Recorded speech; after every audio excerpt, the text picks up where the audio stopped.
Hello friends, मैं शिवनी जान आपका स्वागत करता हूं आपके अपने यूट्यूब चैनल पर। आज की वीडियो यहाँ पर जो है जीएसटी में नए ऑर्डर को लेकर है कि यहाँ पर नया डिसीजन लिया गया है ऑनरेबल कोर्ट के द्वारा। वीडियो को पूरा एंड तक देखिएगा। जीएसटी में जो भी यूजर्स हैं जिनके यहाँ पर लेटेस्ट ऑर्डर आए हुए हैं उसके रिगार्डिंग यहाँ पर ये वीडियो है। अगर आपके भी सिमिलर फैक्ट है तो आपको इसका बेनिफिट मिल जाएगा। ये लेटेस्ट ऑर्डर जारी हुआ है यहाँ पर ऑनरेबल मद्रास हाई कोर्ट के द्वारा जारी किया गया है। अगर आपको इसकी पीडीएफ कॉपी की रिक्वायरमेंट है तो आप ऑनरेबल कोर्ट की वेबसाइट पर जाकर रिट पेटिशन नंबर सर्च करेंगे तो यहाँ पर ये डाउनलोड करने के लिए मिल जाएगा। जेन्युइन हार्डशिप को यहाँ पर कंसिडर किया गया है और सिमिलर स्टेट में एज इट इज एप्लीकेबल है। अदर स्टेट्स में जो एसएससी रजिस्टर्ड है वो यहाँ पर चेक करेंगे उनके जुडिशनल ऑनरेबल कोर्ट की तरफ से इस पर क्या व्यू लिया गया है। अपने रिप्लाई में भी अगर आप अपील फाइल करने जा रहे हैं उसमें जरूर मेंशन करिएगा। इससे आपके फेवर में केस आने के चांस काफी ज्यादा हो जाते हैं। मैंने यहाँ पर ऐसे काफी सारे ऑलरेडी वीडियोज अपलोड किए हुए हैं। यहाँ पर अलग अलग ऑनरेबल कोर्ट के काफी फेवरेबल ऑर्डर्स आए हुए हैं तो वीडियो आप एक बार देख सकते हैं। सेक्शन 74 73 में जो भी लेटेस्ट नोटिस आए थे, ऑर्डर्स जारी हुए थे, उसके रिप्लाई कैसे करनी है, अपील कैसे फाइल करनी है, वो सब कुछ यहाँ पर वीडियोज में बताया गया है। चैनल का पर्पज फुली एजुकेशनल है, वीडियो को शेयर जरूर करें। यहाँ पर इस वाले केस में क्या है मैं आपको काफ़ी शॉर्ट में बताऊंगा, वीडियो को पूरा एंड तक देखिएगा और लास्ट टाइम इसको समराइज भी करेंगे। अब यहाँ पर जो है सबसे पहले एक ऑर्डर है जो कि डिपार्टमेंट के द्वारा जारी किया गया था। ऑर्डर का नंबर यह है, इस पर्टिकुलर डेट में जारी हुआ था। इसमें मल्टीपल डिफेक्ट्स थे, इसमें अलग अलग 4 डिफेक्ट्स हैं, मैं भी आपको यहाँ पर दिखाऊंगा। तो एसएससी ने उसके रिगार्डिंग यहाँ पर रेट एप्लीकेशन के द्वारा ऑनरेबल कोर्ट के बिफोर रेट पिटीशन फाइल की कि जो ऑर्डर्स हैं उनको कोस्ट कर दिया जाए और इनका जो केस है यहाँ पर रेमिट बैक किया जाए ताकि ये प्रॉपर अपने सबमिशन सबमिट कर सकें और डिपार्टमेंट को भी डायरेक्शन दी जाए ताकि इनके जो लेटेस्ट सबमिशन है उनको एक्सेप्ट करें और उसके बाद फाइनल ऑर्डर जारी करें, स्पीकिंग ऑर्डर। तो दोनों तरफ के जो लर्न काउंसिल्स हैं, यानी एसएससी की तरफ से जो लर्न काउंसिल है और डिपार्टमेंट की तरफ से लर्न काउंसिल्स है, दोनों ने अपने सबमिशन को सबमिट किया। पेटिशन की तरफ से जो लर्न काउंसिल है उन्होंने यहाँ पर सबमिट किया एक ओरिजिनल ऑर्डर का नंबर जो कि 30 है, 30 ये ऑर्डर का नंबर है और ये डेट है, इस दिन ये जारी किया गया था। इसको इम्पंज ऑर्डर ये कह रहे हैं। उससे पहले इसी ऑर्डर के रिगार्डिंग सोकोज नोटिस भी जारी हुए थे मई 2024 में और अगस्त में डिसाइड हो गया था। अब इसमें यहाँ पर 4 अलग अलग इसमें इन्वॉल्व थे। एक तो एक था कि आपने excess input tax credit claim कर लिया है फाइनेंशियल 1920 के रिगार्डिंग, ये उसकी अमाउंट है 6,10,854। यहाँ पर नेक्स्ट जो इसमें डिफेक्ट था वो था इनपुट टैक्स क्रेडिट के रिगार्डिंग कि आपने सेक्शन 16 सेक्शन 4 का वायलेशन किया है टाइम पीरियड के अंदर जो इनपुट टैक्स क्रेडिट के प्रोविजंस हैं। तो ये 44 लाख की इसमें अमाउंट थी, 44,21,912। इसके बाद कुछ यहाँ पर केस लगे थे कि आपने जो है इंटरेस्ट का पेमेंट नहीं किया है, जो आपने GSTR 3B की लेट रिटर्न फाइल की है उसमें 11,14,737 और आपने लेटेड यहाँ पर जो है GSTR 9 को फाइल किया है लेट, लेकिन उसमें आपने लेट फीस नहीं दी है। पहले क्या होता था कि GSTR 9 की जो लेट फीस थी वो ऑटोमेटिकली नहीं लगती थी, लास्ट ईयर से चेंज हो गया। अब तो पहले आपको लेट फीस भरनी पड़ेगी तभी आप ये 9 फाइल कर पाएंगे, जैसे GSTR 3B में है।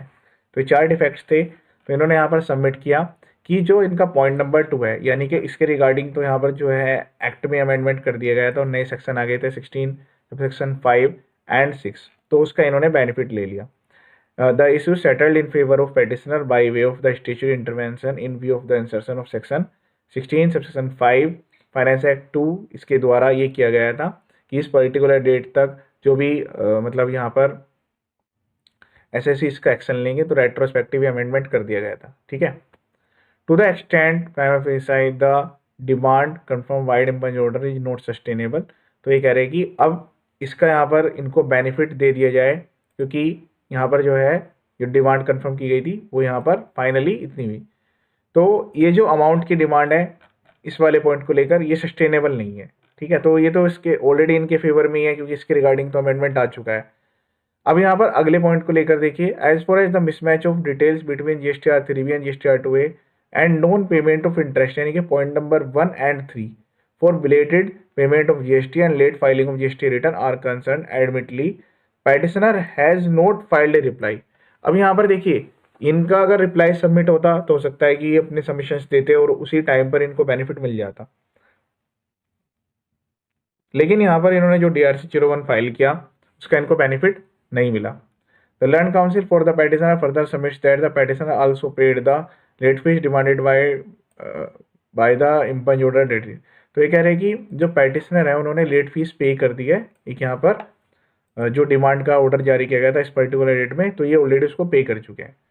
Therefore the case is remit back to respondent to pass a fresh order on merits. ये वो वाला पॉइंट है जो कि मैंने आपको स्टार्टिंग में बताया था कि डिपार्टमेंट को रिक्वेस्ट की जा रही है कि आप जो है केस को दोबारा से फिर से एक बार चेक करें, सारे सबमिशंस हैं in aspect of the surviving issues. बाकी जो इशूज में अभी रह गए हैं, लेट फीस वाला भी पे कर दिया और बाकी वो 16/4 वाला तो उनका सेटल्ड हो ही गया है। Subject to the petitioner depositing 50% of the disputed tax on conformance serial number 1। Point number 1 के रिगार्डिंग कह रहे हैं कि जो भी टैक्स अमाउंट है इसका 50% देने के लिए रेडी है। Above table in cash from the petitioner electronic cash ledger with in a period of 30 days from the copy of receipt of this order. ठीक है, तो यहाँ पर ये कहा गया है कि जो केस है वो डिपार्टमेंट को रेमिट बैक किया जा रहा है ताकि वो फिर से मेरिट्स के बेस पर जो इनके बचे हुए इशूज़ हैं उन पर डिसाइड हो सके। और 50%, अब यहाँ पर आप देखिए 50% एज एन एक तरीके से पेनल्टी लगाई जा रही है कि आप डिस्प्यूट टैक्स का जमा करेंगे। रेट एप्लीकेशन में यहाँ पर 25, 50% या 100% तक की भी ऐसी यहाँ पर इम्पोजिशन की गई है।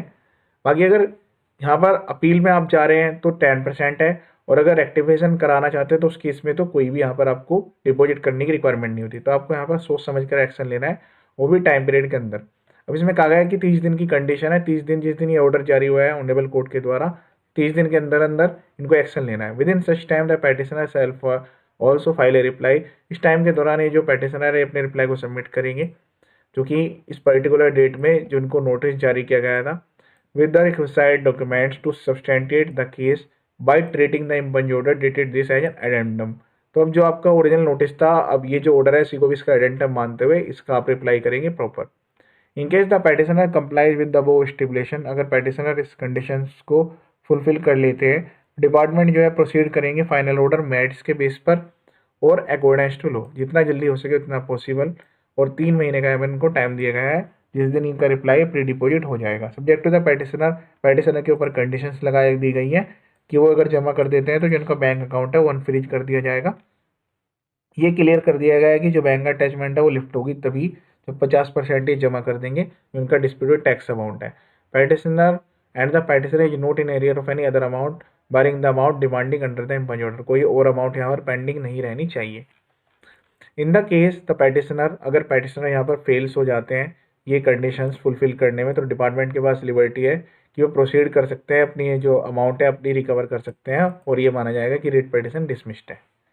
इस तरीके से यहाँ पर रिट पेटिशन एसएससी के फेवर में आई है। अब सबसे पहला पॉइंट निकल के आता है, कोई डिपार्टमेंट से आपके पास कम्युनिकेशन आता है तो उस केस में आपको रिप्लाई जरूर सबमिट करना है। ये अगर रिप्लाई सबमिट नहीं करेंगे तो आपके फेवर में केस आने के चांस कम होंगे। दूसरा पॉइंट है, आप एक्ट में चेक करें कि जो आपके डिफेक्ट्स हैं क्या उसके रिगार्डिंग जीएसटी में क्या प्रोविजंस हैं और आप उसका किस तरीके से बेनिफिट ले सकते हैं। तो अपने रिप्लाई में रेस्पेक्टेड जो प्रोविजंस है वो भी मेंशन करें। थर्ड नंबर पे यहाँ पर जो भी लेटेस्ट अभी ऑर्डर्स आए हुए हैं या फिर सीबीआईसी के द्वारा सर्कुलर्स जारी किए गए हैं उनको जरूर इनकॉर्पोरेट करें और अपने रिप्लाई को विद एविडेंस सबमिट करें। जब आप इनिशियल रिप्लाई कर रहे हो उसी में ही आप जितने ज़्यादा डॉक्यूमेंट्स हो सके प्रोवाइड कराएं।